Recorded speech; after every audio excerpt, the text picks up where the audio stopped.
we're going to be exploring alternative education systems because we both have noticed and we strongly believe that the current education models are fundamentally broken. So a little bit of background on Dee. She built and sold a tech startup from Toronto. She now has a 4.5-year-old daughter. So she and her whole family actually moved to Vancouver. And she'll talk a little bit about why they did that as she, as they're raising their daughter. And also she's working on her new venture, Maahi. So Dee, can you talk a little bit about your new venture and moving to Vancouver and why? Hey, thanks. I'm super excited to just talk about an alternative vision for education. And I think for me, it's very real now because I've got a 4.5-year-old daughter. Actually, she's going to be 5 in a couple of months. So she's very much entering the education system as we speak. And so it's very real because, like I've carried a belief system that the education system is fundamentally broken. And because it's broken, I didn't want to necessarily put her in a system that I think is broken. So the quest has been on almost since the day she was born. I started to think about, well, what can I do that's different for her and give her an opportunity that I didn't necessarily have. So we moved out to Vancouver in order to make that happen. And of course, I'll share the story as well as we kind of get into it. But a big part of why we moved from the East Coast to the West Coast is very much that, in addition to a couple of other reasons. And then in terms of Maahi, Maahi is my third venture. Well, actually, my first venture was a massive failure. And then came, which is not an unusual story. No, right? not unusual at all. Yeah. So it was a massive failure. And then my second one was Fast Forms, which was a reasonable success, I would say. Like it did really well, grew really fast. It was a software as a service startup. I managed to build and sell it in 4 years. And that was a really fun, exhilarating journey. It was really amazing. Also because I didn't necessarily have a software background. It's not like I worked in tech startups before that, and I'm definitely not an engineer. So it was exhilarating just because of the learning curve and things like that. And then now I'm on to Maahi, which is my next startup. And really the vision for Maahi is to empower millions of people to grow food and to live sustainably. And I'm in a very early stage, over the last 7 months or something like that. I've been experimenting in Vancouver, where I've created sort of like a laboratory where I can work with gardeners. And we've now launched 3 pilots in Vancouver. So we're testing a bunch of different ideas and working with gardeners just to see how can we do this at scale and what is the business model here.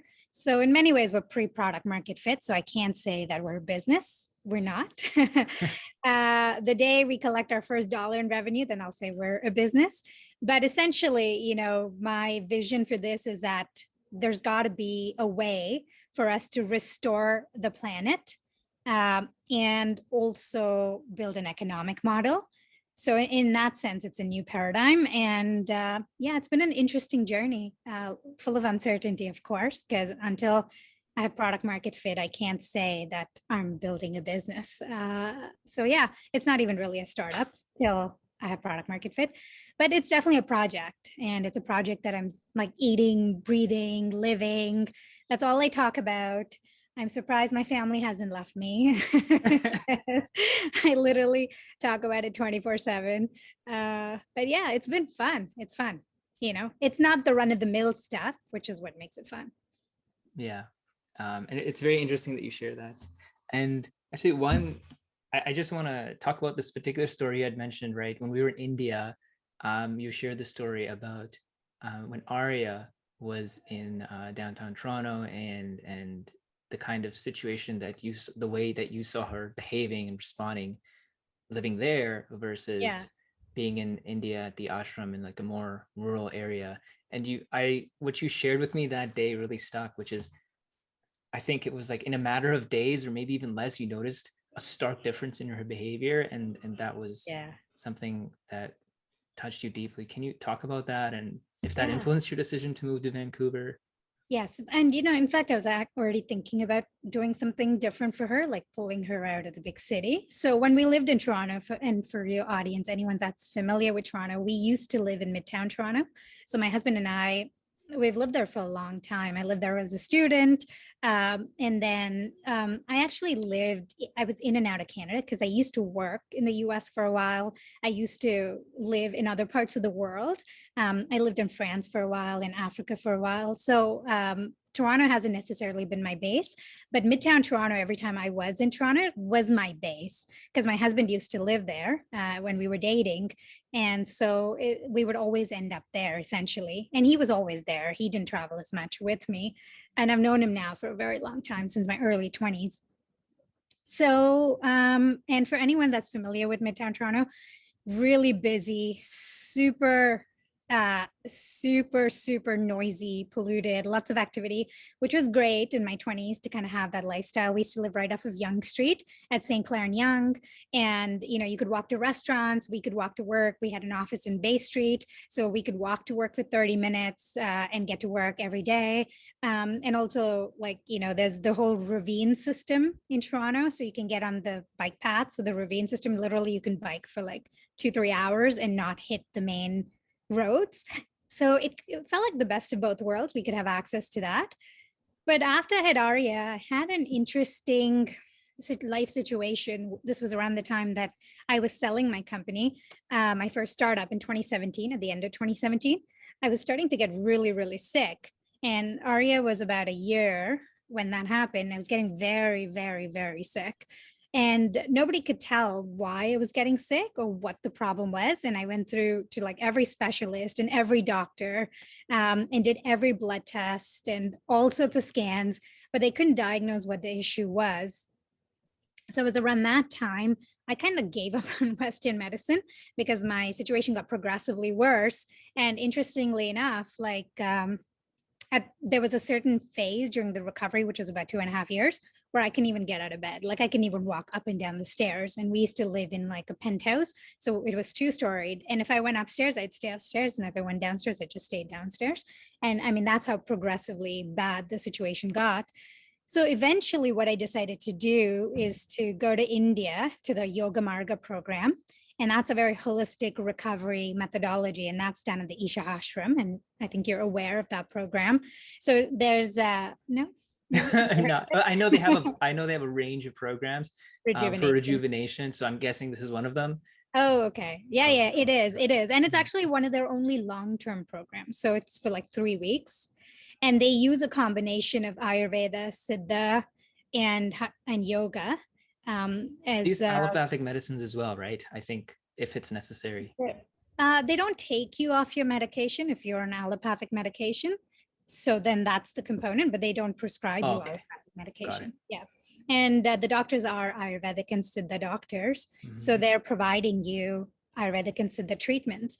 And it was incredible for me because the journey of my healing started, and there was this incredible Ayurvedic doctor over there who was a true Ayurvedic doctor. He's not your go to university for 4 years and then go study naturopathic, medicine for 2 years and call yourself an Ayurvedic doctor. That's not really an Ayurvedic doctor, because Ayurveda is a very complex science. So for example, Ayurveda has cataloged just in the Indian subcontinent about 3,000 varieties of plants that you can use for medicinal purposes. And that's only what's been cataloged, right? There's clearly many, many, many more plants that haven't been cataloged. And in order to be able to study and to master that, you basically need to dedicate a lifetime. So the doctor at Yoga Marga was a true Ayurveda acharya, as in like when he was 6, he was sent away to a guru who was an Ayurvedic acharya, and he was then initiated into certain processes and then essentially learned Ayurveda. And that was him, and his name was Dr. Vinodanna, and he was incredible. He just really was incredible. So I would have conversations with him just about my condition. And I said, well, what's going on with me? I mean, I don't really understand what's going on, and nothing's showing up in Western reports. Because one of the diagnoses he'd given me is postpartum stress, which makes sense because, I never had maternity leave. I was working, like literally the day after my daughter was born, I was working because I was running a startup. And I was supposed to take 3 months off, but it didn't really quite work out because I lost a key employee and I had to jump back into work within 5 weeks. So there was a lot of stress in my system. a new mother needs to rest and needs a lot of like recovery and rejuvenation. It's not just about bonding with the baby, it's also that the body has gone through an immense amount of stress, right? Because you just gave birth to a life. So it requires a certain kind of care in order not to break down, none of which I had. So those were many things that kind of led to the breakdown. But anyways, he was essentially in diagnosing it. He was talking about how I was severely anemic. And then I said to him, that doesn't make any sense, because just before coming here, because I had to bring my blood reports and everything, so my ferritin levels are high, my B12 levels are high, my iron levels are high. I'm not anemic at all. And then he said, no, in Ayurveda, the chart for anemia is about this long and this deep. And so anemia could be a variety of minerals and imbalances in a variety of minerals. So it's not any one specific thing, which is just like ferritin in your blood, you know? Right. And that was just an example of me starting to clue into how complex the human body is and how little we know in modern society about how to keep it well, you know? And so I kind of started on a very long journey at that point, of wanting to understand, well, beyond what, you know, the nutrition guides tell us, or the Canada Food Guide tells us, like, what is it that sustains and nourishes our bodies?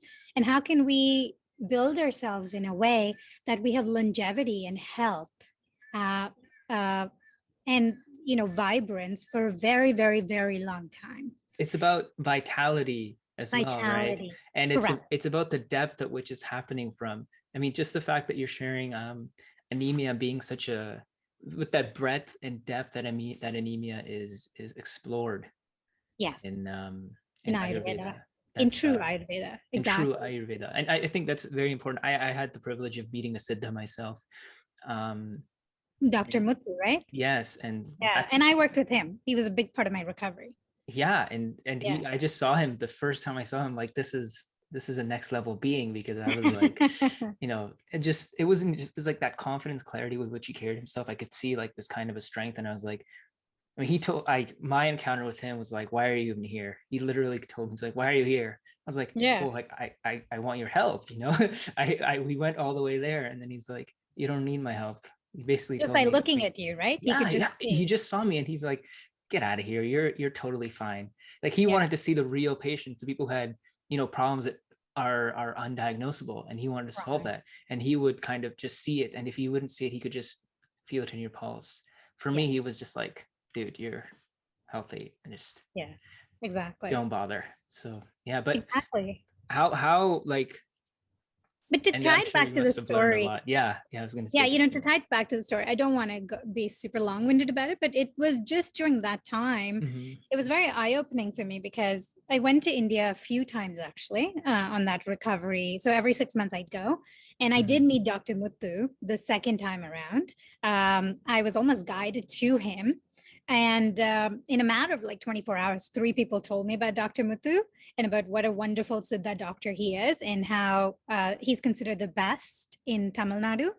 And I thought, oh, I have to go see him. This is clearly a sign. Like within 24 hours, 3 people are telling me I got to go see him. And I have to tell you, Abhishek, like I went to see him and he was able to diagnose it. He talked about how contracted my energy levels were. We talked about why it could have potentially happened, which we can say for another podcast. Because in many ways, it's like that awareness about vitality and how we're missing so many components is what gave birth to Maahi. It very much ties back to that period in my life. Otherwise, I wouldn't be here doing Maahi. Yeah, and then my recovery started. And in fact, you know, within 3 months, we were on a vacation in Europe, holidaying, which I couldn't have done. I couldn't even leave home. Going to No. India was like very difficult for me. It required a lot of willpower every single time. But the fact that I was even on vacation in Europe within 3 months, like spoke volumes of my recovery. And I even remember 6 months into it, I was like coming upstairs or something. And then my husband like came out of the room, in one of the rooms upstairs, and he said, hey, Dee, I heard something that I haven't heard in a long time. And I was like, what's that? He's like, I've heard you running up the stairs and I haven't heard you do that in 2 years. So you can see how incredible these alternative schools of medicine are. But during that time, you know, even though at the time it was so debilitating to be so ill, and I felt that I felt so disoriented from that kind of illness, because I was always this like go-getter, confident woman, kind of like out to get opportunities in the world and pursue them. And I had no option but to take a complete backseat. And it was really like a time of very deep reflection for me, about where my self-worth comes from. Because if it's not coming from me pursuing things, even though I just sold a company, if it's not coming from me, who has this person who has the identity, who's pursuing things, and what is my self-worth coming from? So it was a time of deep reflection. It was also a time that I was able to stay home with Arya, which turned out to be an incredible gift, because I had an opportunity to really observe her and attune to what it is that she needs. And one of the things I would observe when I'd go to drop her off at preschool, so we lived on the west side of Young Street. We'd have to cross over to the east side. Yeah. Sorry, we used to live on the east side. We had to cross over onto the west side. Yeah. And every day, like, you know, because preschool was at 9:30, we'd have to cross at 9, and that's like peak rush hour traffic, right? Yeah.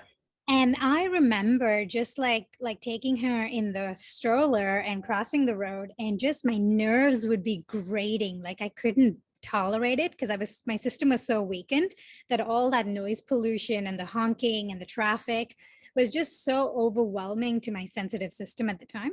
And then I clued into the fact that, hey, you know, Arya's nervous system is just developing. So what is this doing to her? If it's doing this to me as an adult, who obviously is now in a current state of, you know, sensitivity, very high level of sensitivity, what is it doing to her? Because she's a child and she's always in a high state of sensitivity.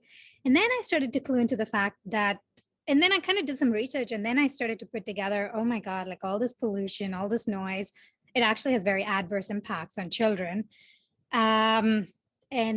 And then, you know, in addition, like we were already questing for like an alternative education system. I really wanted to send her to the Isha homeschool in India because of how holistic the education system was. But my husband's not crazy about the idea of her going away at 7 and living in another part of the world where we have to take like a 36-hour flight to get there. He wasn't crazy about it. And eventually, as I thought about it, I realized I'm not crazy about it either. I want to have her around, and I want to kind of be there for everything. You know, I don't want her to be in some boarding school somewhere else in some other part of the world. If she chooses to go at a later stage, then that's okay. So, you know, that was the context of where we were living in the city, with her going to the school and everything. So one of the habits I noticed in her is that she would always chew her nails. Like she'd get really, like, you know, there'd be nervous energy in her, and she'd be like chewing her nails all the time, you know? Yeah. And then we went to the ashram in India, and we were away. And I actually noticed this a number of occasions, not just at the ashram. Every time we'd go camping, because we do a lot of camping, every time we'd go camping, every time we'd go into the country, I noticed this. And definitely at the ashram in India, where the energy levels are really high, I noticed that she just stopped chewing on her nails. And I started to realize that the nervous energy, the neurotic energy in big cities has an impact on their development. It shows up in certain kinds of neuroses, and it can be something as basic as, that looks innocent enough, as like chewing on one's nails, but that's a certain kind of psychological neuroses, you know, that there is some restlessness in energy that's causing that sort of behavior to manifest. It's not just a simple, harmless, bad habit, you know? And I definitely noticed that. And interestingly, when we moved to Vancouver, guess what? She's completely stopped chewing on her nails.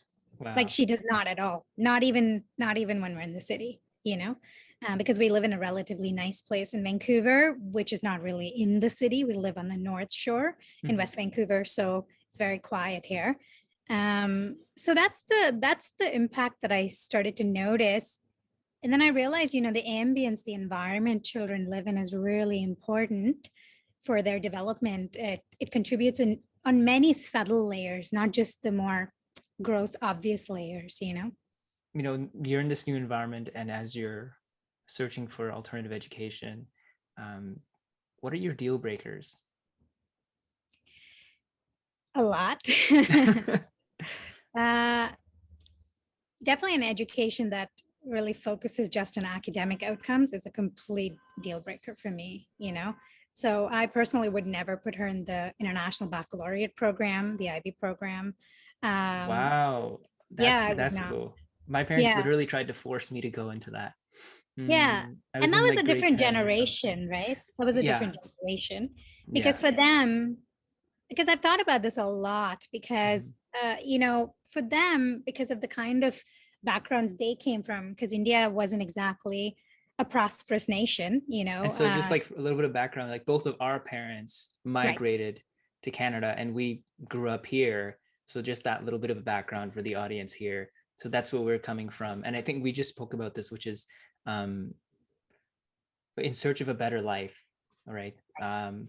So once you're at a certain stage, what that means to you is something else. And as more and more needs are met, what a better and better life means to you is something Exactly. more. So yeah, Exactly. sorry, I didn't want sorry to cut you Yeah, off there, but totally. I And wanted to bring actually, this context in as well. So that yeah, and actually you were much younger. I was in my mid-teens when I moved. So I actually did okay, have a foundational education in India and then right. I moved here. Yeah. And the one thing I've realized is that with our parents, for them, because they were in a lot of them were born in um, about 20 or 30 years in post-independence India, right? Right. And so for them, economic opportunity and doing anything to get economic opportunity was the goal because it was really all about survival. And India wasn't necessarily a prosperous country. So India liberalized in the 90s. And it's only when foreign direct investment and things like that started coming into India and India started to really develop itself. So their entire focus as a generation was how do we basically educate ourselves? And education was really the only ticket, unless you came from a business family. Education was really the only ticket to get those economic opportunities, because otherwise you just couldn't get them, right? So I see where they come from in that sense, and why the education was such an important thing for them, and why they really like pushed us for it. But I think the world has changed, and I don't need to tell you or your audience this because I'm sure you're very aware of this. Is we live in a creator economy where sort of sense of like getting degree after degree, and kind of like stacking up the PhD and the MD and the doctor. It's really not going to deliver us to the kind of stratospheric success that we need in the modern day world, because it's just not going to work, particularly because of the evolution of computing and artificial intelligence. It's just not going to work. Computers are going to be way smarter than us, no matter how long we go to school for. So what's going to work in our modern economy? It's the people that have the ability to do multidisciplinary synthesis. Like we have the ability to synthesize different disciplines and ideas and bring them together as a systemic solution for a systemic problem. So it's a very different world we're going into, where there's complex problems, and the people that find these simple solutions to complex problems that are multidisciplinary, interdisciplinary, are the ones that can be rewarded in the modern economy. So everything that we've kind of grown up with no longer applies to, well, this generation, your generation, and then my generation, and the future, definitely not for the future generations. So for Aria's education, big deal breaker. I'm focusing on academic outcomes because they really mean nothing. And you can already see the shift in the sense that, Peter TL, I think about Yeah. 6 years ago, he started the TL fellowship where he was encouraging kids to drop out of school, Yeah. apply for the fellowship, get $100,000, and then use that towards projects. And But so I'm just to really, clarify, this is after 12th grade. So they drop out of going yes, to after, university. Yeah. So this is correct. after you finish grade 12, and instead of going to That's right. university, you apply for this, you get $100,000 and you um, use that to launch a venture. And I think the main purpose of this was you're going to learn by doing, you're going to learn more by doing and failing than by going into a classroom and just maybe rote memorize, installing new software into your brain, getting more data and algorithms input into your system. Like that's not necessarily going to make you into a more capable human being. Yeah. And Yeah. what are your other deal breakers? I'm curious. So this is like one thing, academic outcomes. You or academic outcomes being the sole purpose. The sole purpose. So any educational system that does not emphasize the arts is a deal breaker for me. Any educational system that does not emphasize physical activity is a deal breaker, because I think in order to be a holistic human being, to be a complete human being, not just an automaton who can plug into the capitalist system, but to be a complete being and to really step into our power in its fullest way, every faculty in us has to be developed. Our ability to have reason, perception, intuition, our creative faculties, reason, of course, logic and reason, of course, but that's just one faculty. It's not the whole picture. So any system that does not allow the development of those higher faculties like perception, will, creativity, would be deal breakers for sure. Let's talk which is about really the public school system. The public school. Yeah. It's a deal breaker. So pretty much, okay, public school system out of the way, because it's, a manifestation of your deal breakers. Let's talk about your must-haves.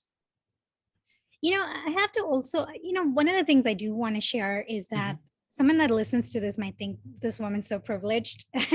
she can just dismiss the public school system. So I want to caveat that by saying it's a deal breaker for me because I think there are other opportunities.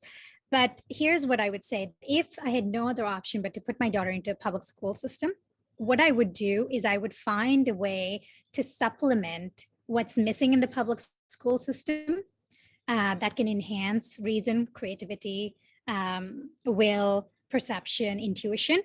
And I would essentially stitch it together, just so people don't feel like, wow, like this is just the idea of the privileged class or something like that, So just because I think there has to be an emphasis on developing those aspects of a human being, which is not necessarily there in the public school system, because the public school system is all about, and not all public schools, by the way. I have come across public schools because my niece has been to a couple that are about a more holistic education. They're few and far between, but they do have very creative programs, and they still play within the public, school board's mandate. But they do have other creative programs that kind of enhance that child's capability, right? So talking about what are the must-haves, the must-haves is definitely like a very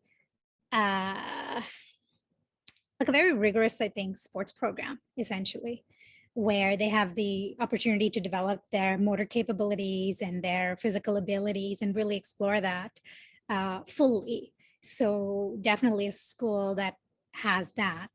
And some public schools are known for their sports programs. So if I were to send her to a public school, I'd say, well, which school has sports programs or which school has art programs? And I would send her to that. So my husband went to a school, it was in Newton Brook, but it's near Willowdale, near Finch and Young. And it's one of the best known arts programs in Toronto. And it's very hard to get into. Earl Haig. And it's just an incredible program. And some like top writers and directors and artists have come out from that program and have gone on to be very successful in Hollywood, on Broadway, et cetera, which my husband's classmates. So I would probably seek out a program like that. But anyways, when I'm talking about the must-haves, definitely a school that has a very strong art program and a very strong sports program. So, when I was basically researching schools, like I had my heart really set on the Isha homeschool, and I had done a tour of the school twice. And it's nice. I also did a tour. I love the methodology and the way that they're going about it. It's absolutely beautiful. So just going to plug that in right there. If for anyone that's curious about education systems, check out the Isha homeschool. Also Isha Samskriti. Children go through 6 years of monkhood. I'm not sure if it's mandatory or not, but that's also another system that focuses on arts, martial arts, yoga, meditation, and creating a holistic human being. Yeah. So back to Waldorf. So the Isha homeschool, I don't know if you know this, but it's actually one of India's top schools now. So it's not just Yeah, so it actually in the Indian top school ranking, Isha homeschool was #1 for a few years straight. Wow. So it's not just Isha meditators who are sending their children to these schools. Mhm. It's also lots of people in India that have the same desire to provide a holistic education to their children, you know. So anyways, like I had my heart set on this. I did 2 tours. I had my husband do a tour, but he wasn't very keen on it just because I think I already mentioned didn't want to send her all the Yeah. way across the world, uh, which, you know, I agree with now. I don't want to do it either. So then what I started doing is I was like, okay, you know what? Then I just have to start looking at alternative ways of educating Arya that can achieve the same outcomes. So I looked at a bunch of different methodologies of education. I looked at the Waldorf methodology, the Reggio schools, and then the other one was the Montessori schooling system and Fore schooling system. The Fore schooling system, however, is not a full-time program. It's basically a supplement to a regular school, for example. But essentially, the Fore schooling methodology, it originated somewhere in Scandinavia. I believe it was either Norway or Sweden. And it's this way of children being imprinted by nature. So they'll have either one full day or a couple hours each day, depending on where the school is, regardless of the weather, where they will go out into the forest and they will learn botany and science or whatever subject in the forest. And being in the forest in and of itself is an education, because when you see the seasons changing in a forest, you learn something that's very intrinsic to human development, which is that the impermanence of life and the transience of everything, because nothing in nature stays permanent. So when you see the leaves, the colors changing, and then the trees losing their leaves, and then that composting into the ground, and then the fresh blooms in the spring, because you're in the forest every single day, you don't have to tell a child that, you know, things are transient or that things keep changing. They just imbibe that. That becomes second nature. And that's the best way of educating someone, where you don't have to tell them anything. They're just in an environment where they observe because they're incredibly observant, and then they learn, you know? So we were looking at all of these methodologies, and the two that really stood out for us was the Waldorf methodology and the Fore schooling methodology. So again, as I said, the Fore schooling methodology, it started in Scandinavia, became huge in the UK, and then came to Canada, I think in the 90s, and then really exploded in Canada, particularly in BC. Go figure, right? Makes BC. sense. Right? Because everyone Yeah. in the West Coast and BC, they come out here, if they haven't already been born here, they come out here seeking that lifestyle of wanting to be in nature, in the mountains, by the Yeah. ocean, trails. And generally people are either mountain bikers or runners or fitness enthusiasts or just nature lovers, you know, and they range across those spectrum of interests. And that's why they live here, typically speaking. So then when we were looking at a variety of schools, we realized there's Fore schooling here and that we could technically send her to a preschool, like a forest school preschool. So that's why we decided to move across Canada, that instead of just sending her to a preschool at St. Clair and Young in the middle of the city, we'll send her to 1 year of preschool at a forest school, and then, you know, and then we'll send her to a Waldorf school. So the other education of the system of education that we found that really resonated with me was the Waldorf schooling methodology. And the one thing you should know about all of the schooling methodologies or the education methodologies I looked at, they had one thing in common, whether it was Reggio, Waldorf, or Montessori, or actually Fore schooling, is that a lot of it is child-led education. So children follow their own curiosity and take their own initiative to learn different kinds of things. So it's not your, you know, here's a curriculum, the teachers at the board and they'll teach you the curriculum and then you have to do homework and learn things by rote. So that was very much appealing to me. And I feel like this is also very powerful moving forward, right? Like if you really look at it, you yourself just said earlier that it's a creator economy. And even I've really gotten to this point where it's like, you know, if I can see what the moving parts are, see how things work, see where I can add value, and I have the opportunity to be that creator in the Yes. world, not Yeah. somebody who's passively given a job and just, you know, like a functional cog. in that Exactly. machine, which is essentially what child-led education has the Exactly. opportunity to develop in the individual versus, I don't know if instructor-led is the best, is a better way to Yeah, put it. instructor led, I would say. Instructor-led, yeah, which is Teacher more led. like, because even when you're describing for school, I was like, okay, so being in a classroom is like you're in this cage.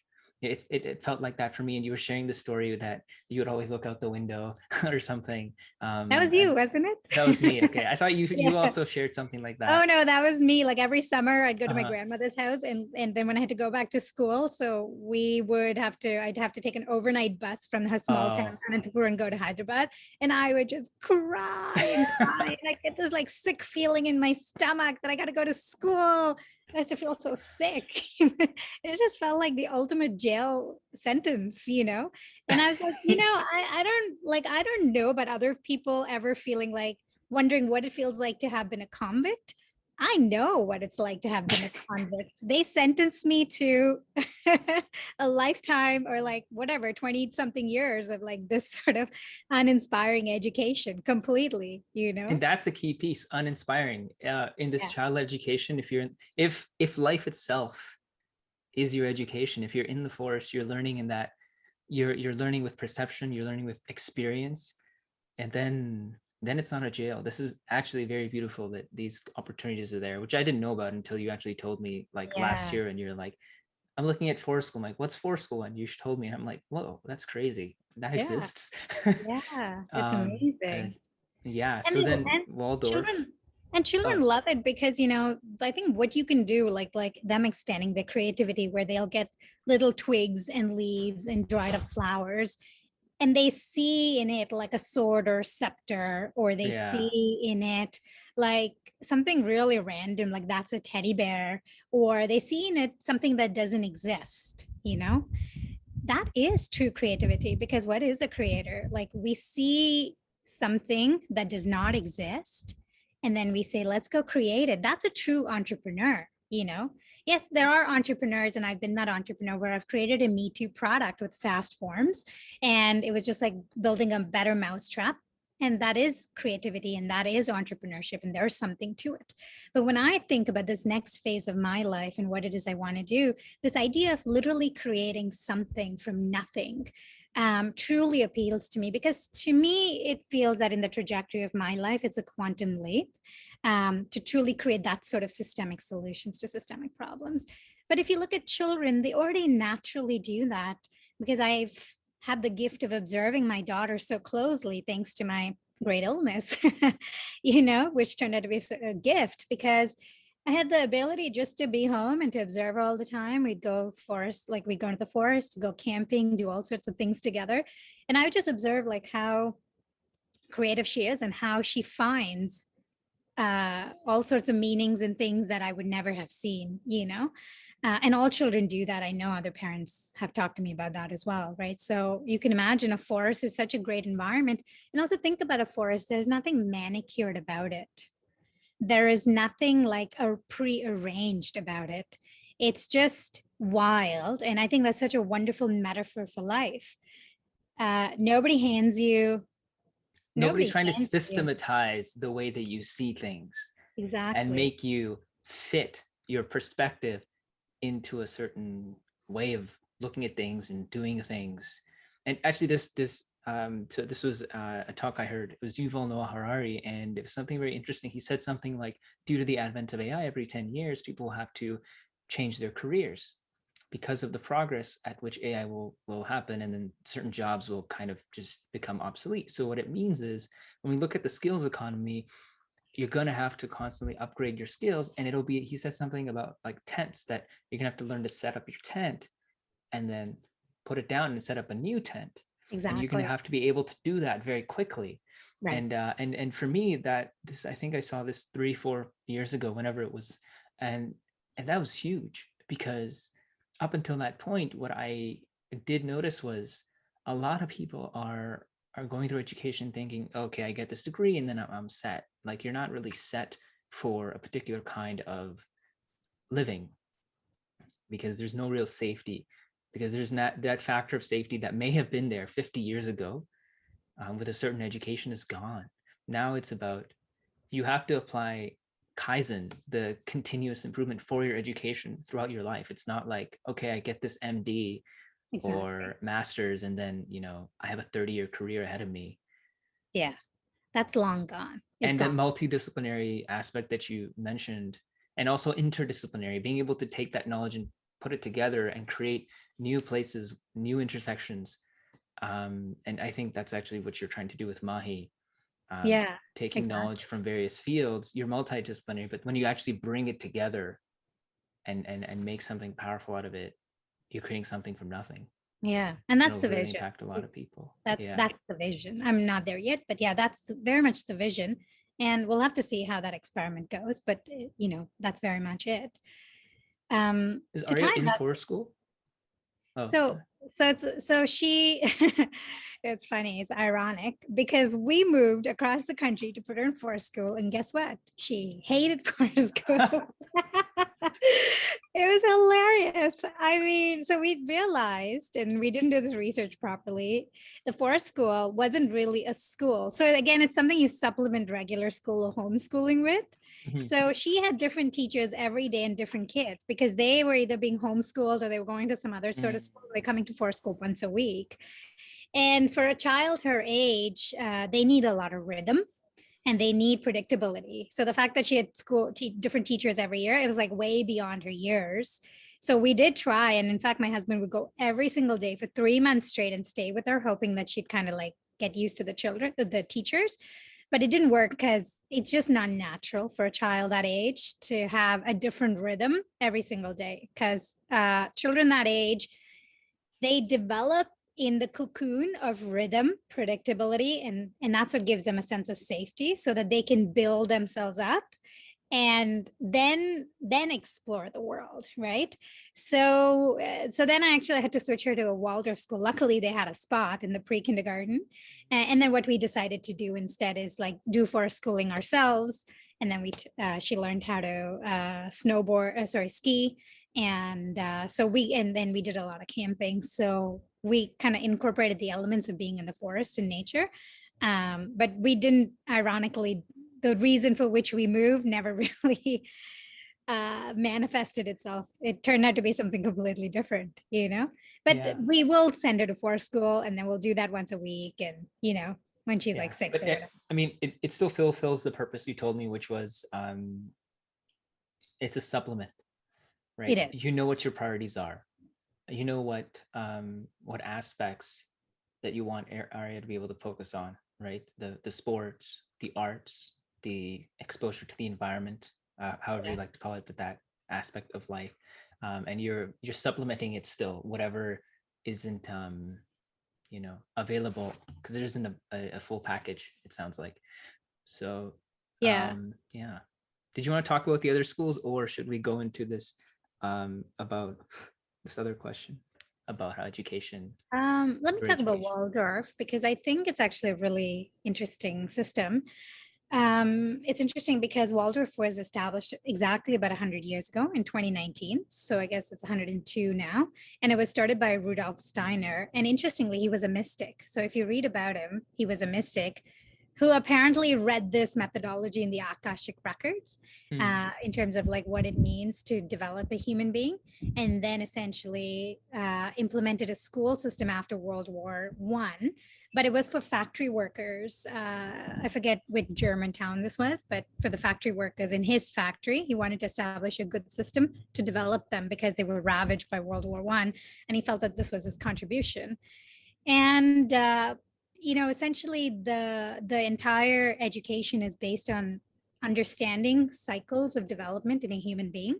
And so they focus on the first 3 cycles, and that's broken up into cycles of 7: 0 to 7, 7 to 14, and 14 to 21. And 0 to 7, what happens in a human being's development is that the motor system and the muscular system and the central nervous system are really developing.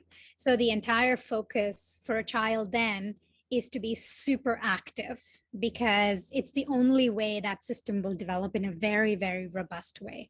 Completely play-based. They just play a lot of physical activity, lots of running, lots of jumping, just really that's the way they develop.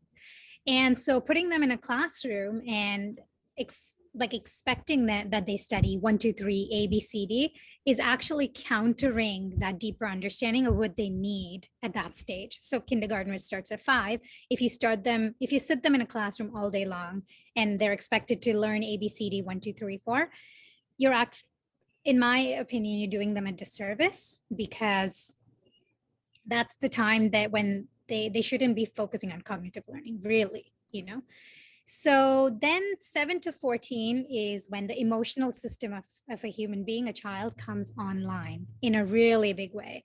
So they start to develop in a very deep way. So the way then the Waldorf system focuses on that area during that time of development is very much through storytelling. So everything is taught through storytelling. Including math and science and English and language, everything is taught through storytelling. So interestingly, Waldorf doesn't even have textbooks. And the teachers, they will teach something, and the child has to use their imagination to create their own textbooks called the main lesson plans. And I really encourage you to Google what a main lesson book looks like, a main lesson plan looks like. But essentially, it's like completely artistic.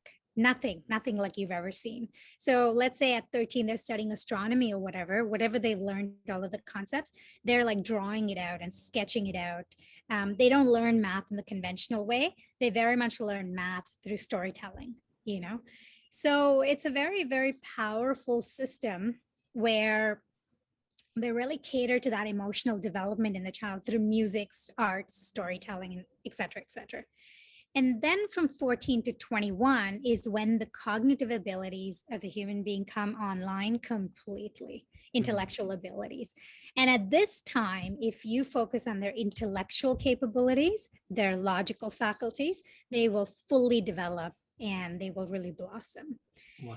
So the entire system is basically then curating that developmental cycle. And, there's a very high focus on being out in nature and the arts and music, and they have a strong arts program and a music program and things like that, because you actually cannot develop the emotional system of a human being without incorporating those areas into the development of the human being. And that's how it aims at the holistic full development of the child. But interestingly,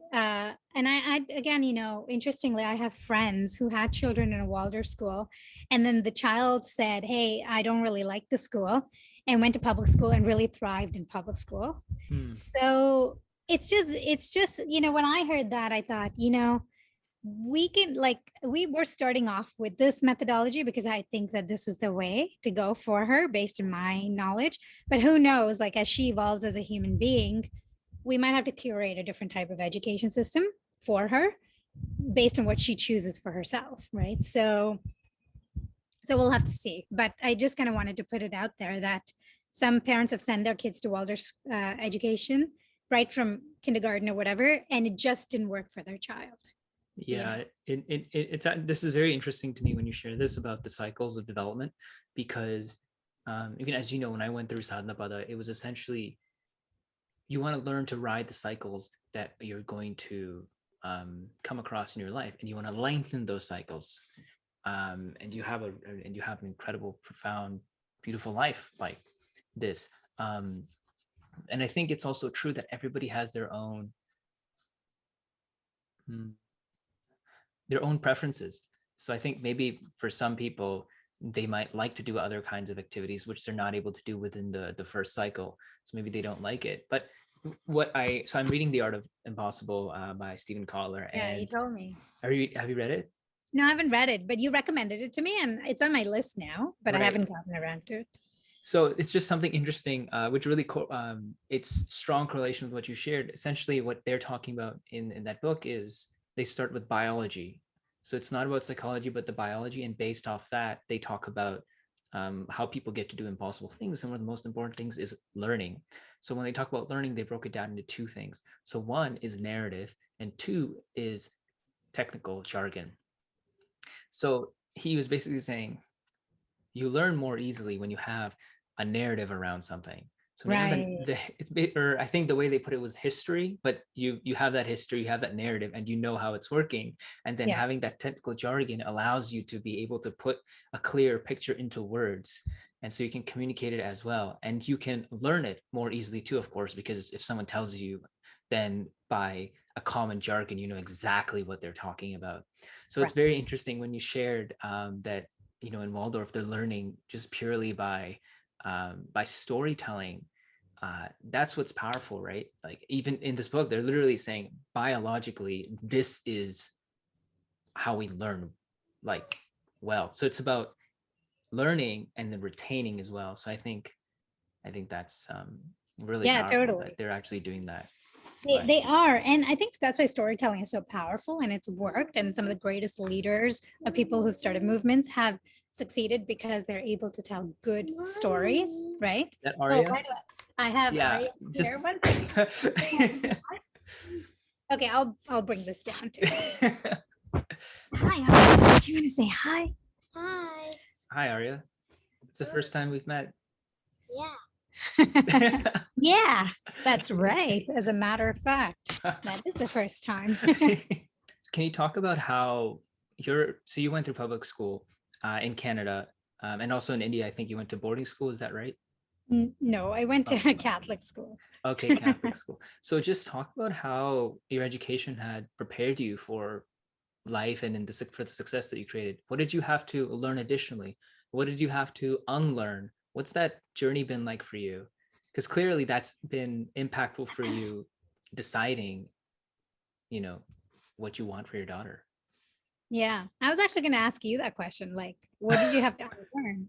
You What did I know, have what to did, unlearn? yeah, Yeah. especially with Sadhana, because you had to go there and you had Yeah. to shed a lot of stuff that wasn't working, right? So, what did you have to unlearn?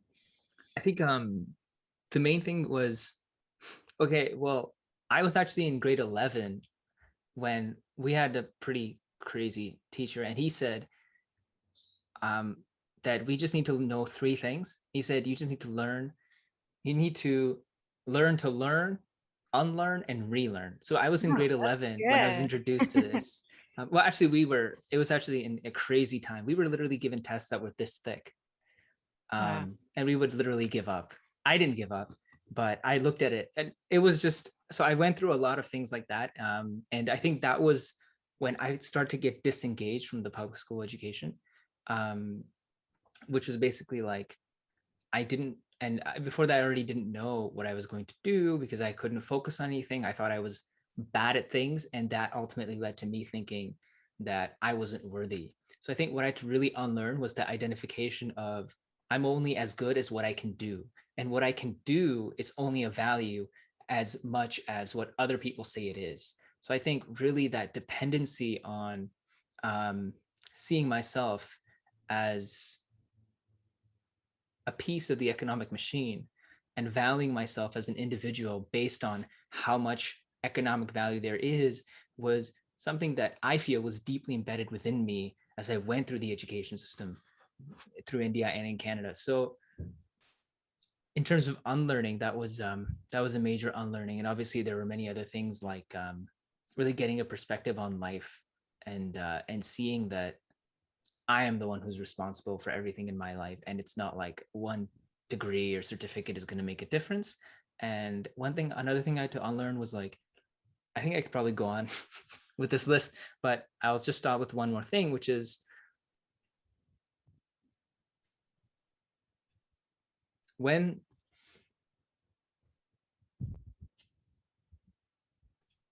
yeah, I don't know. It's difficult now because it's like so many things and I don't want to keep on going on a tangent, but these were the most important things. Yeah. So I think I'll cut it here. Yeah, does that answer your question or did you have anything Yeah. deeper? Yeah. Yeah. So my perspective is really not that different from yours in the sense that, the only thing is that I had to unlearn everything. So it did lead to lead to a very painful few years in terms of like unlearning things. But when you unlearn things, you're in this area of almost, it's painful to unlearn. This is why human beings don't necessarily want to unlearn anything, right? Because you're in a complete like uncertain phase when you're unlearning, because you're like, oh God, who am I? What am I? And Yeah. if this is not true for me, then what is? And that's not a fun place to be. It can be a dark night of the soul phase in one's life, but it was necessary. I did go through that very much. But to be very succinct with the answer, mm, when I went to an all-girls school in India, a convent school, they call them convent schools, which are very repressive, extremely repressive. Like in not so many words, you're always told that you should love God and you should become a Catholic sister, and in so many different ways. So I don't think it led to very healthy development. It led to a lot of repressive energies and repressive forces within me, which I really had to transmute and metastasize into something more worthwhile. Because anytime you repress desires in a human being, it shows up in very unhealthy, dysfunctional ways, And often I think all these like all girls, all boys schools, especially these convent schools, they very much repress sexuality or exploring that aspect of a human being, which is the most natural thing. Then it kind of shows up in very unhealthy ways at a later stage in one's life. But that has nothing to do with, I guess what we're talking about in terms of conventional success. But I went to Catholics, like a convent school, and then I went to the public school system in North America, and then I went to University of Toronto for their business program. So the one, like the biggest, it was really challenging for me because I just was so uninspired. And it's not for my lack of ability to learn or not for the lack of intelligence, because I did go to U of T, which is one of the top schools here. And I was on the Dean's Honor Roll in the first year when I played by the rules and I memorized and regurgitated for tests and, slogged away and burned the midnight oil and all this other stuff. And in year two, I just remember because I was aspiring for the Dean's Honor Roll again. And I just remember thinking, oh God, I got to do more of these like cost accounting and this accounting and that accounting. And I don't know, it was just completely uninspiring to me because I couldn't see the point of what I was doing and how this would lead to fulfillment in life, Anyways, I did go through the program, but one of the things that I did, which kind of there was two things that happened that sowed the seeds of entrepreneurship. When I was in business school, I started University of Toronto's first undergraduate what do you call it, student conference, business conference. And the conference, a lot of times business conferences had a focus like marketing, accounting, or whatever it might be, because almost after the first year, students make a decision, hey, I want to be a CPA or a CFA or, a marketer or whatever it is. Yeah. They made a decision at 18 of what they're going to be for the rest of their lives, right? Which is something that did not come naturally to me. So I took a variety of courses and, all those bird courses you have to take, like the extra credits in university. Yeah. Oh man, I went to town in those. I did religion, philosophy, psychology, political science. I did whatever I could. In fact, took some extra courses as well. And even in business school, the courses that I was gravitating towards were business ethics, venture capital, entrepreneurship. Luckily, they had those courses, even though it was uninspiring in the sense you had to write a business plan, and you had to present a business plan, which was like, anyways, who does that? Nobody was doing that even then in 2007, 2008. Nobody was doing that. Lean methodology had already been in place by then, right? We'll do a separate episode on these things specifically because I I think that's something we should explore as well. Yeah, but those are the courses I gravitated towards, right? Just because it was far more dynamic, I thought, and then when I started this business conference with this other girl, we co-founded it. It was like 18 months. We raised almost $100,000 for the conference, put a plan in place, like sold it to the dean, sold it to the provost, got tons of money from sponsors, which was quite an ambitious project at the time. And we were both 21 years old. And we pulled it off. It took us 18 months, but we pulled it off. And when I went back as alumni year after year, they would tell me that, hey, that program is still in place pretty much in the exact same format. Like you guys were so ahead of your time. And what we were doing is that we created like this business conference, which was an entire simulation. So when you came into the conference, you weren't in any particular discipline. You were coming, you got put into different teams, and you were running companies in different continents. And we had designed the simulation from scratch with our professors. So we had a curriculum team that was doing that. And the amount of creativity needed to be able to do that was immense, which is why it was like an 18-month project, right? And it really stood apart from any business conference that was out there, because none of the student business conferences had something that was so stimulating to students that came. And I think the curriculum got better and better because that was our first year. But in many ways, that sowed the seeds of entrepreneurship. And I would have never known that later I'd be an entrepreneur. But the other aspect that sowed those seeds is after I graduated from U of T, I traveled a lot, quite extensively, and I backpacked through most parts of the world. So I have kind of like traveled very, very extensively. And to me, that was my biggest education, because it taught me so many things about cultures, human beings, how to be successful with human beings, how to navigate through uncertainties. And it gave me so many fundamental lessons that I would have never got those in a classroom, you know?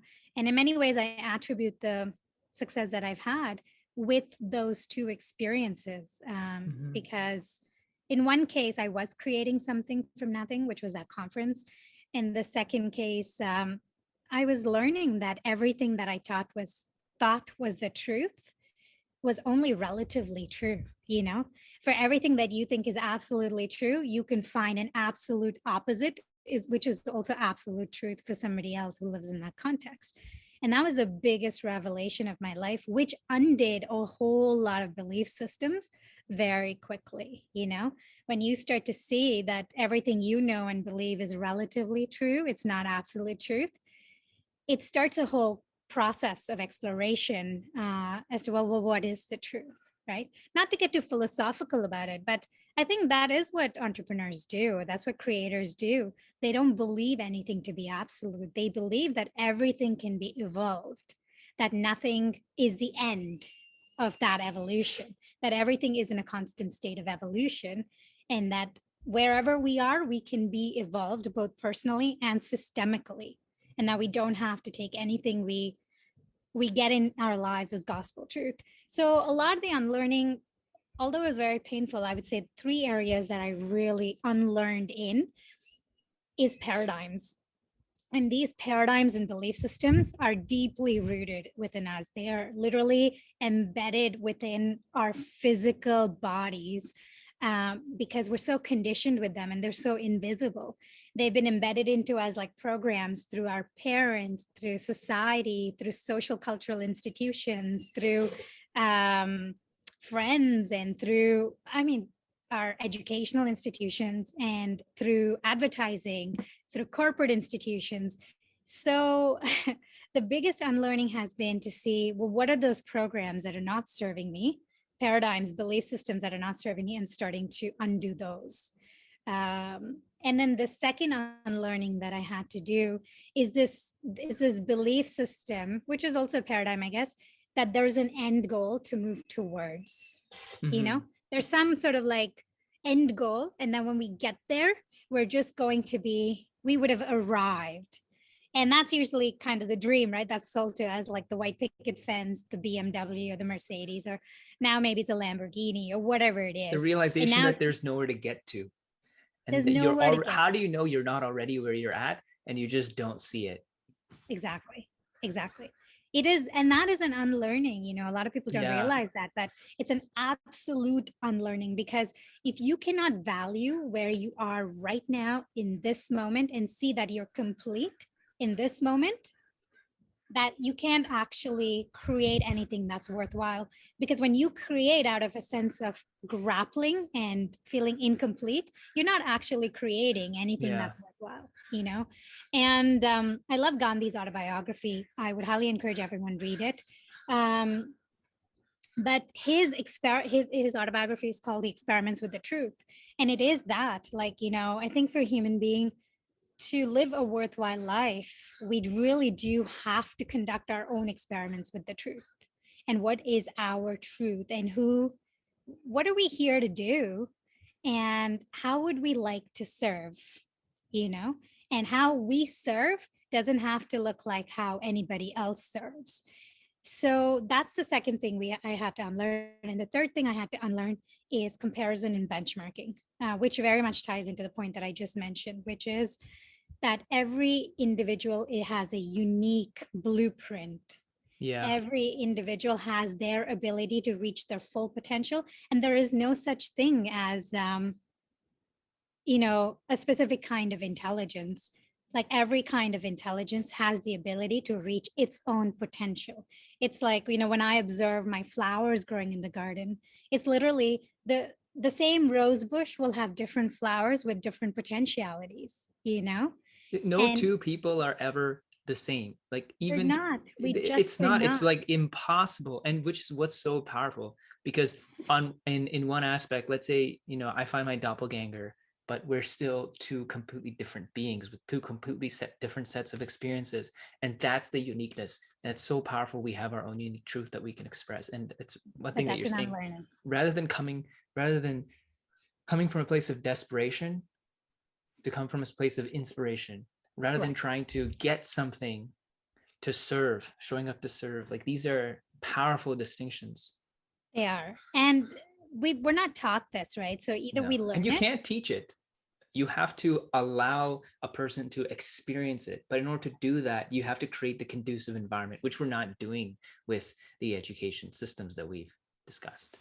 Exactly. Because if you look at the education system, it was designed for the age of empires. The current education system we have is a colonial system. And the British, they were geniuses at creating systems. This is why, they had an empire where the sun didn't set.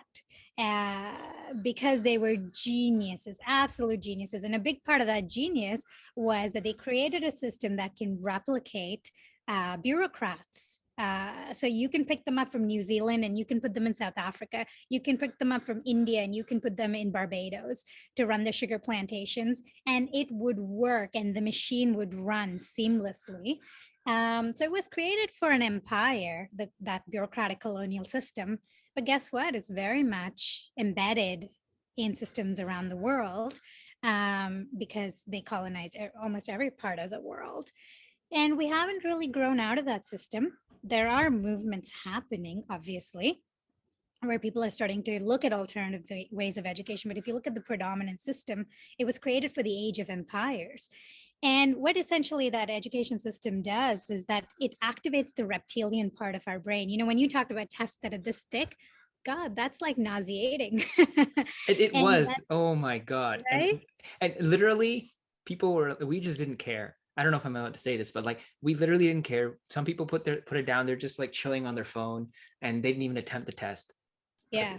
They'd write their name and that's it. And it was like just, I don't know how many pages. It was blank. And it was like this guy was launching an experiment on us by giving us impossible tasks every single week. That's actually how I got my love for engineering in that, because he gave us every week impossible tasks and we had to compete against each other to win a prize. And we had to literally pay like with real money to get more equipment. And it was like a real life thing. But I'm glad he ran that experiment on us. If maybe he doesn't even think of it as an experiment, but when I look back, it's like he was experimenting on us, but it was amazing. And that's was what I think helped me unlearn many things. Right. A lot of the things that you're saying. Yeah. Right, exactly. Because I mean, again, like those tests, like if you think about it, like that is it like triggers the part of your reptilian brain, like the part of your brain that's reptilian, That fear. That fear, the amygdala is in overdrive. And it essentially, basically, sorry, 1 second. Yes, honey.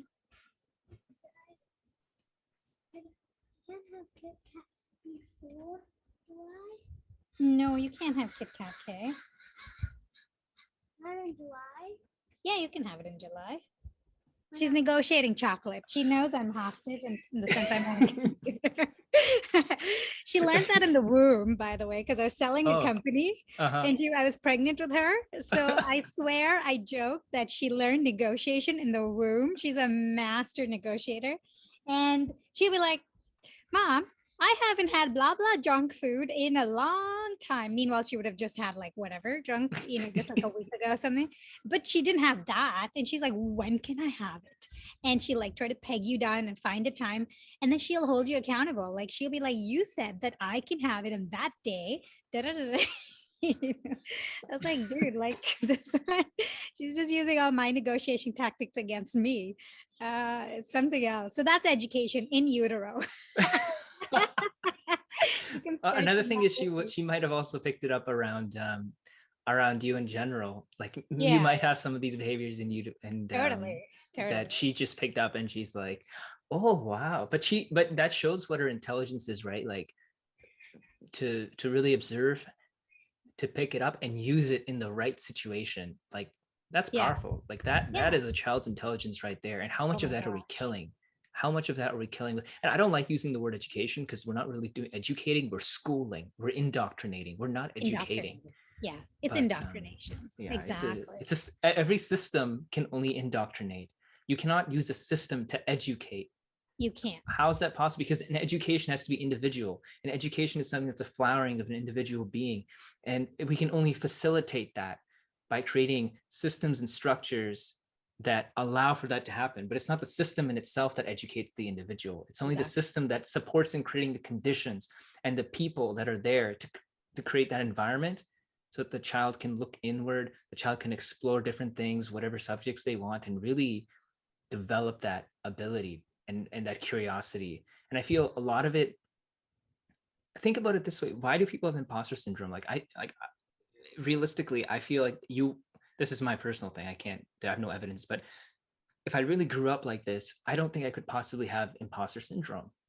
Yeah. Like, I couldn't possibly think, oh, who am I? Like, why am I? So for people who don't know what imposter syndrome is, it's basically like, you might achieve something, or you might be on the process of achieving something, and you think to yourself like, oh, but who am I? Like, am I qualified? Am I good enough to do this? Like, I'm just a person that, I'm not like that guy. I'm not like the comparison that you're mentioning. Like imposter syndrome is around that. You can look up for a more specific definition, but essentially it's that aspect which should not happen actually. If you really allow the person to look, to test, to try, then the person will have innate confidence and clarity that, hey, you know what? I can do anything I put my mind to. I don't have to convince myself. I don't have to try and rewire myself to believe that it is true. And I don't have to condition myself against it. But that's what the system does. Because the system tries to take our perception, put it into a box, make it into a perspective that we can just apply in different situations, and then be good enough to operate in particular situations to be like, hey, you're good enough to do this. But now what you're doing is you're serving the whole in one small way that is preordained, as opposed to you as a unique being living out your true and full potential. Yeah, but think about it, right? Like if you were to develop a human being to their full potential or give them the ambience, how threatening would that be to existing systems? Like who's going to join the corporate machine to ravage the planet and pump everybody with pharmaceuticals and junk food and, all the consumerist machines that keep the world going, right? Yeah. You could like, if you don't indoctrinate them at an early age, you cannot indoctrinate them as adults to buy all the stuff, all the stuff that's damaging to ourselves and to the planet. So essentially that indoctrination is necessary to keep these obedient slaves that don't question anything. Mm-hmm. I know that sounds a bit controversial, maybe to some people, and maybe most of your audience will agree, but it's a necessary part of the process, which is why we have to almost like undo that conditioning, which is when we start to realize that, this kind of like debt-fueled lifestyle that's fueled by all sorts of ridiculous ideas actually doesn't serve us as human beings, because we're always trying to get to that point in the future where we'll be completely satisfied, is not necessarily filling us. And people are waking up to it. It's definitely, it's happening as a mass awakening. I don't know what the transition in society is going to look like. To tie it back, educational systems are evolving. We know of lots of ways that they're evolving in. I just talked about a few methodologies. We talked about the TL Fellowship.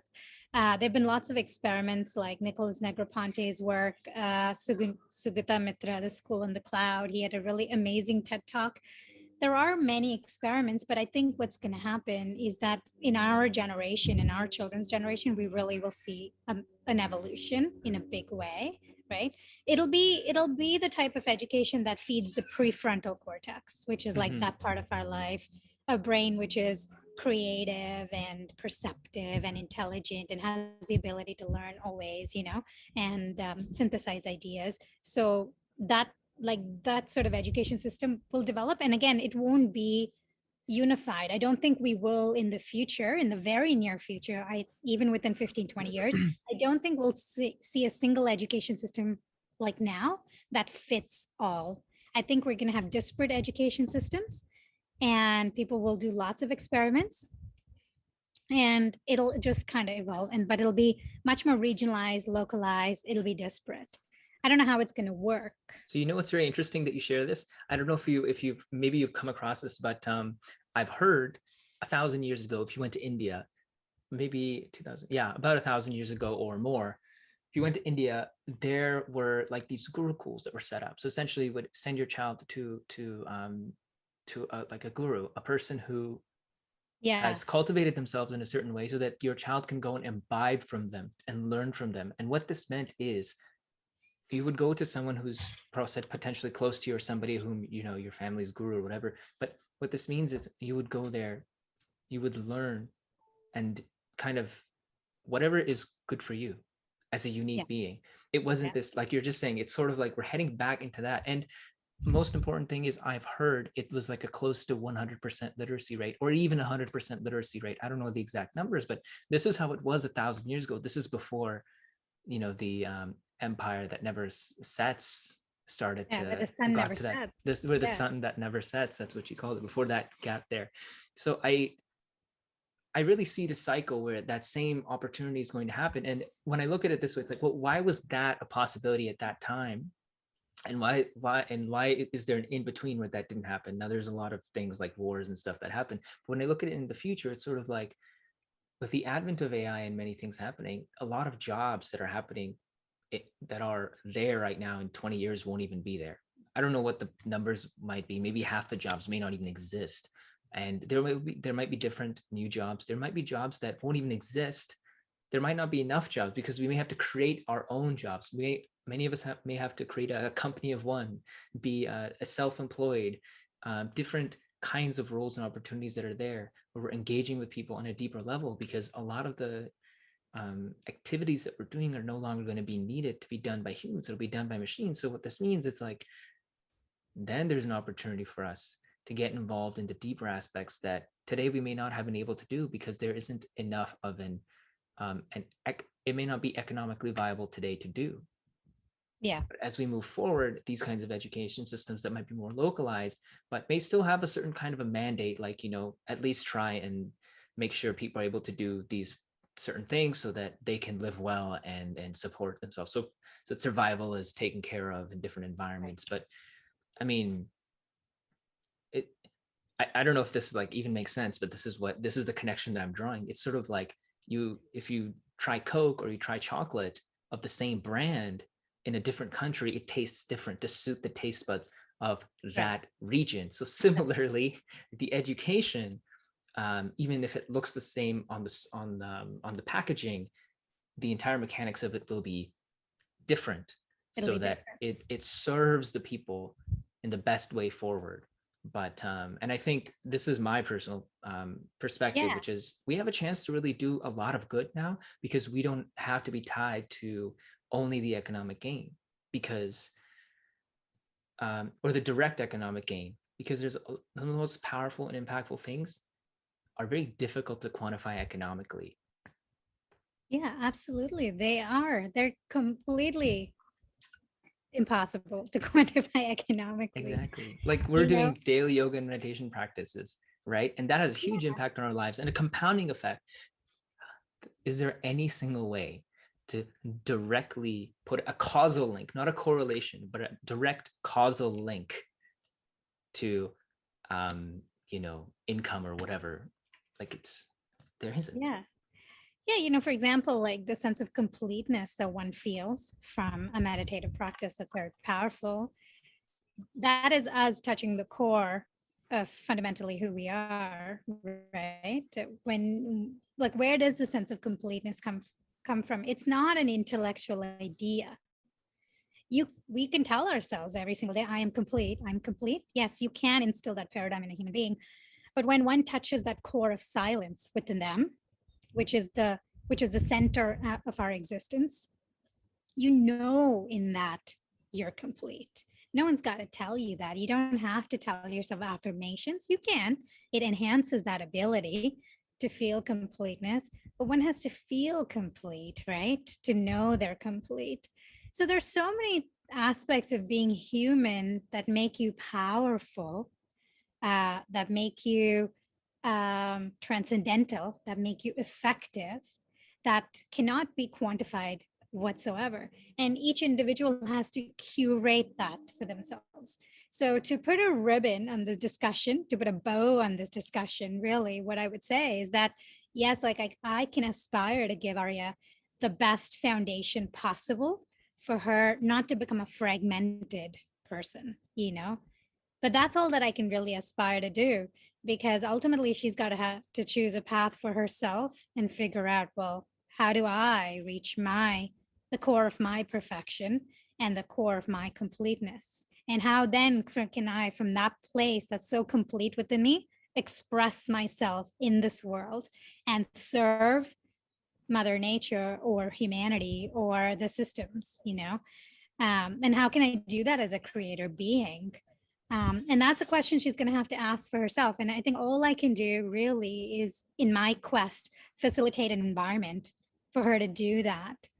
And there's many things I do, besides, it's not that with the education system, the other thing I want to share is that it's not that we relinquish that responsibility to the education system. Exactly. And we say, well, now the education system takes care of it, and then we have no responsibility ourselves. We very much do, because children imbibe from their parents. So then what's my responsibility?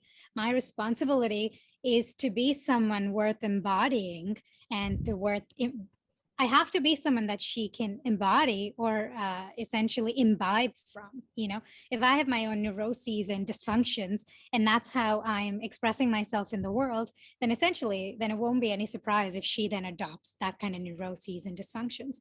So, and I often find that she's a reflection for me, and she always holds up a mirror to me, and I can see where I need to grow. I have like two really powerful stories. Feel free to include them or not include them in the podcast, but I would love to share. And one's actually very, very personal. It's not something I've ever spoken about in a public platform. I've talked about it privately with really good friends of mine because it makes me sound petty, but it really doesn't matter. So when Arya was 2 years old and we were planning this huge vacation to Europe, it was going to be like this amazing vacation. And I think we were going to take it was like 5 weeks, or it was a very long vacation. And typically in Canada, you have to pay your nanny for that time or whatever, right? And around that time, as we were planning the vacation, Arya kept hitting the nanny, like physically, like hitting the nanny. And our nanny is the most amazing woman ever. Like, she was just a godsend. She was so loving, and she would take care of Arya like her own child. And she was just an incredible human being, full of joy, full of bliss, was always laughing, like just an incredible human being. I mean, I was so blessed to have her, particularly during that phase when I was so debilitated physically. And to have someone I could trust who loved my child like her child was just like an amazing gift. And they would be laughing together, like, cracking each other up. So, it was a great relationship. It's very, very rare. And she was hitting the nanny, and I was so perplexed, like, why is she doing this, right? And one day I had to physically pick Arya up, walk out of the house, walk away. And I was like, Arya, honey, what are you doing? Like, it's not right to hit the nanny, right? The next day, I was making some breakfast in the morning, and I was like, why is Arya hitting the nanny? And I heard a voice, which is my higher self, I would imagine, was like, because you're hitting the nanny. And I thought, I'm hitting the nanny? Like, how am I hitting the nanny? And then I realized it's that because we had to give her such a long paid vacation, there was some part of me that felt resentment about doing that. That was like an unmet part of me that realized that, like, and then I kind of realized what I was doing, that I was kind of hitting her with my thoughts because it has an energetic vibration. And guess what? Arya was picking up on the energetic vibration and manifesting it physically. Mhm. So this is this is the kind of responsibility then I realized a parent has, because your child is picking up on things that you are not even verbally communicating. Because if my behavior towards my nanny was like pretty normal on, it's just like how I would behave all the time. I wasn't Yeah. like trying to guilt her for it or anything like that. It's just like what I was feeling very deep in the recesses of my subconscious. And my daughter picks up on that. That to me was like a powerful, oh my gosh, it was like a powerful wake up moment, because I realized I am responsible for everything I say, everything I do, but everything I think and feel in my energetic field, because Mhm. she's attached to it and she's picking up on it. And in fact, my husband and I, now when she acts out, we start thinking, well, what are we doing That's to make powerful. her That's act very, out? very powerful. As parents, I think I just wanted to share this, that that's a very powerful responsibility to take on, that you're not blaming the moment your daughter's behaving something, you're putting it on yourself. You're taking the spotlight, putting on yourself. What are we What doing? did we do? Is this something Yeah, I did? Is there something we did? And I just wanted to interject with this powerful quote. I shared this quote with you, so I just wanted to which share one? it. Which one is this? The Sadhguru quote. He said, "Children don't listen to you; they observe you." Yeah. So, I mean, it's just like this perfect Totally. It's application. perfect. It's perfect. You see this, and it's amazing. You know, the one thing I realized is that my dialogue with her is going to become her monologue. So what I say to Mm. her is going to be what she says to herself. So there's a deep responsibility. We talked about this, right? We were messaging back and forth about being impeccable with one's word, Yeah. and the implications of that. It has amazing implications. So if a lot of times the limitations we put on ourselves are limitations that our parents unconsciously put on us. They're not to Yes. blame for Yes. everything. Yes. That's, I don't like to blame them for everything, but But we accepted it. we I think, accepted it, right? but that distinction when we were in that place of vulnerability was not something we had the ability to make. We were in a Right, place of vulnerability where we were just accepting, where we right. weren't like, well, okay, no, that doesn't work for me, so I'm not gonna let that in. We didn't Exactly. have that ability to discriminate, like, no, yes.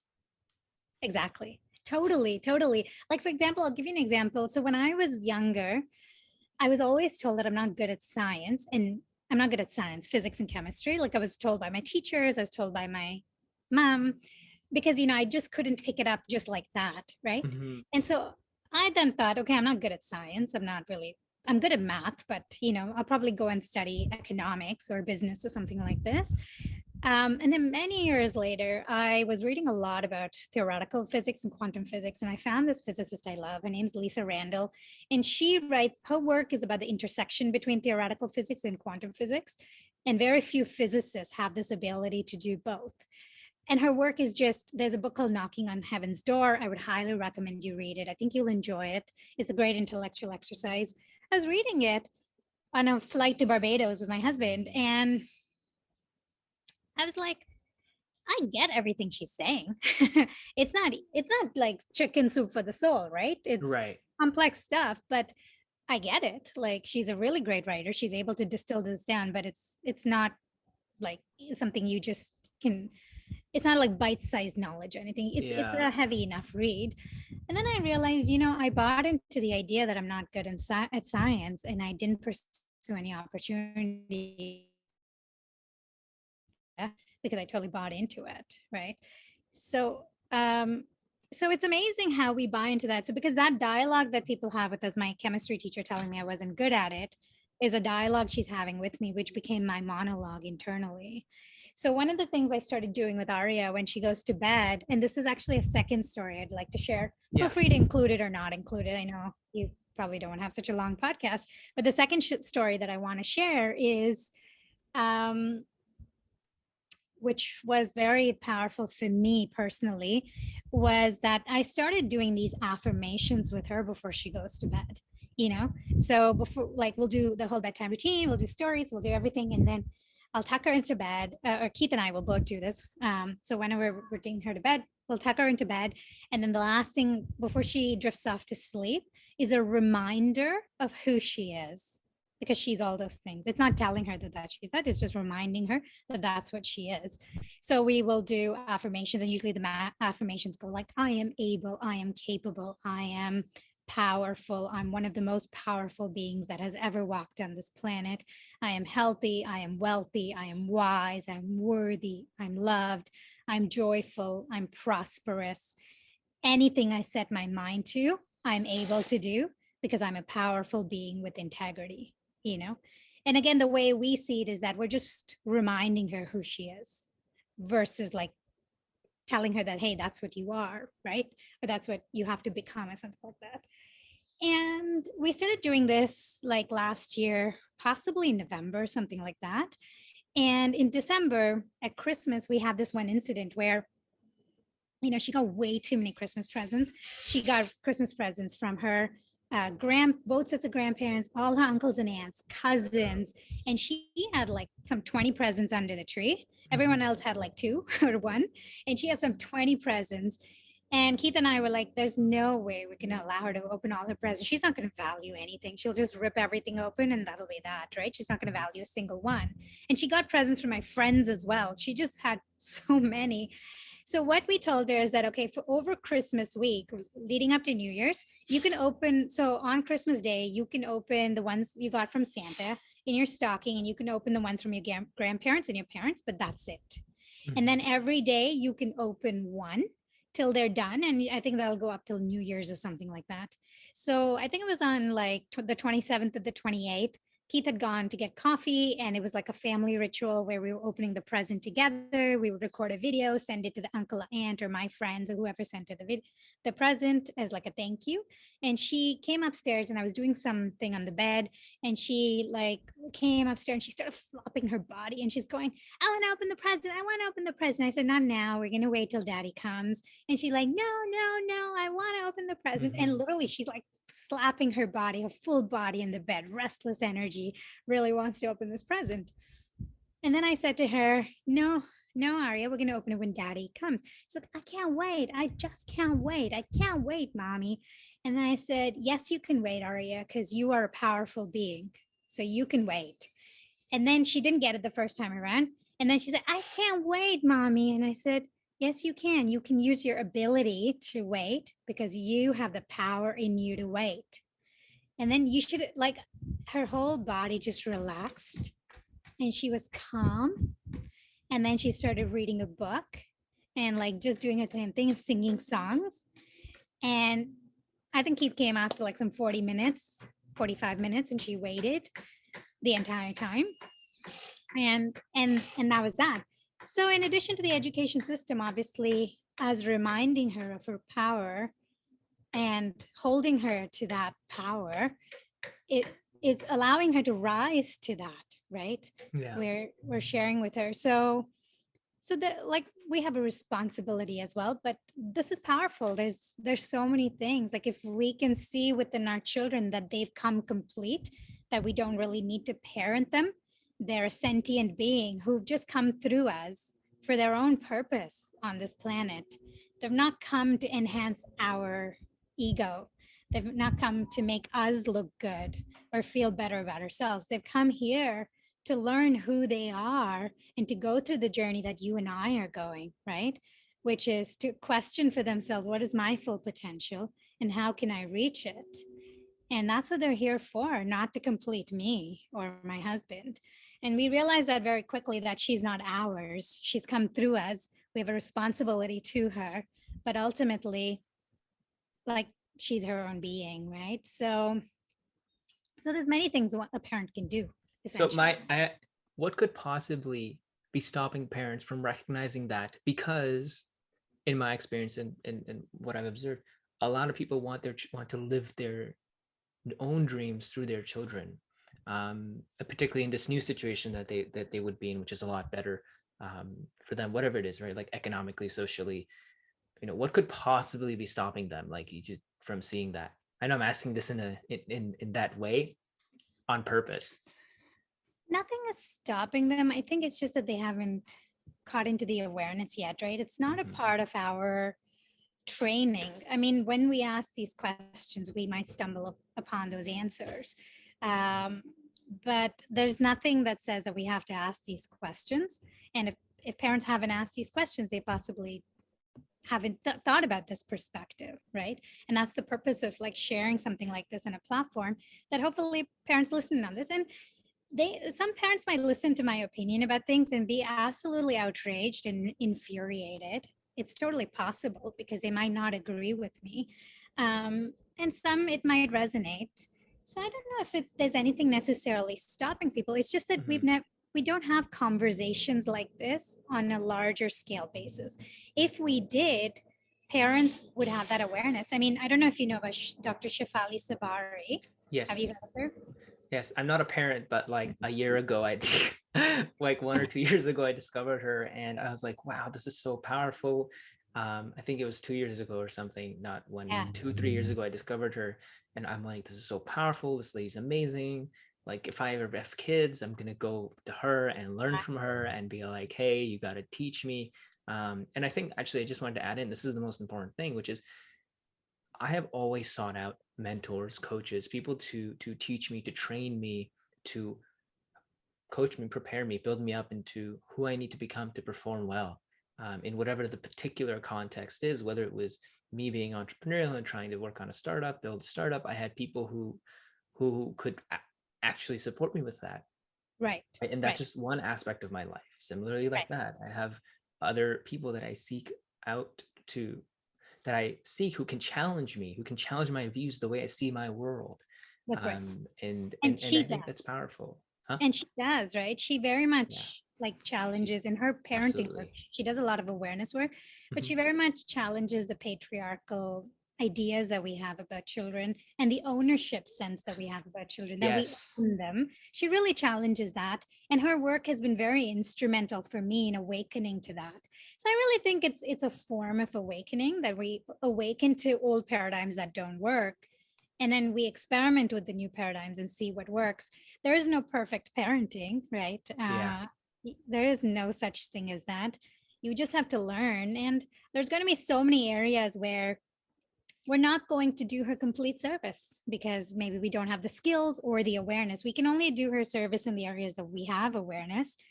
But I bet you anything, we don't have awareness about everything. So in the areas that we're not aware, might be the areas she has to develop for herself.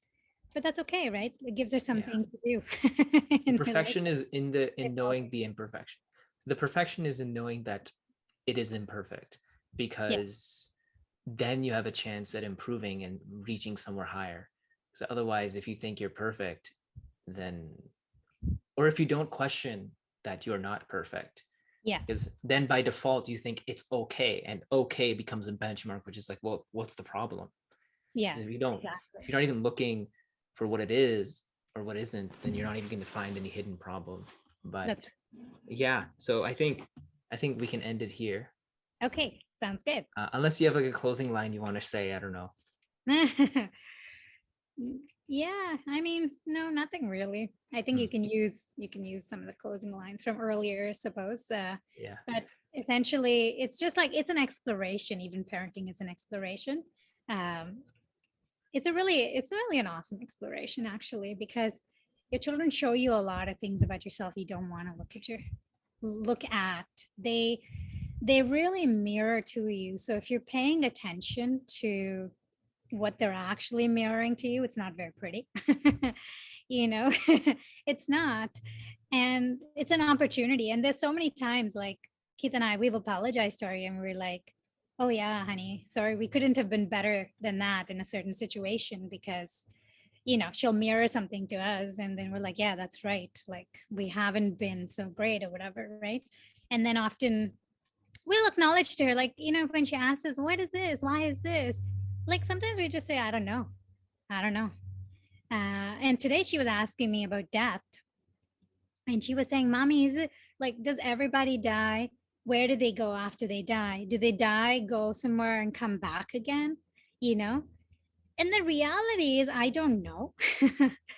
And I said to her, well, I don't know. Really, I don't know. It's not in my experience, but I'm on that journey of finding out. And she said, yeah, me too. I also want to find out. I'm on a journey too. I said, okay, we can be on the journey together. Okay. And she said, yeah, okay. No, it's very beautiful to hear that you're co-creating the journey with your daughter, and you recognize that you don't have all the answers and that you're humble enough to share it. Because in my experience growing up, it's not like and now she has an opportunity to not put you two on a pedestal and be Yeah. like, these are my parents, I want to honor them and respect them in an overly just in like an extra way that's not necessary, because Yeah. then all of a sudden it's like they're here and I'm here, but that's not what it means. Yeah. And like when I look at it, billions and billions and billions of years have transpired, and then somebody was born like 20-30 years ahead of me, and all of a sudden they're an expert on life. Yeah, exactly. Like, you understand when you're looking at billions, 20 is such a small number. 30, even if it's 100, hell, that's a small number. This is how I see things, but I don't tell people this because it sounds a little wacky. But this is like, if you really look at it, it's reality. Like, billions of years have gone on to make me as a piece of life. And what am I going to do with it? Am I just going to let someone else dictate, or am I going to seek out my full potential? What am I going to do? There's no answer to it, and there shouldn't Yeah, be, because you have to find your own answer. exactly. That's exactly it. And I hope she does. I hope you do find your own answers I and hope you your do. I do as well.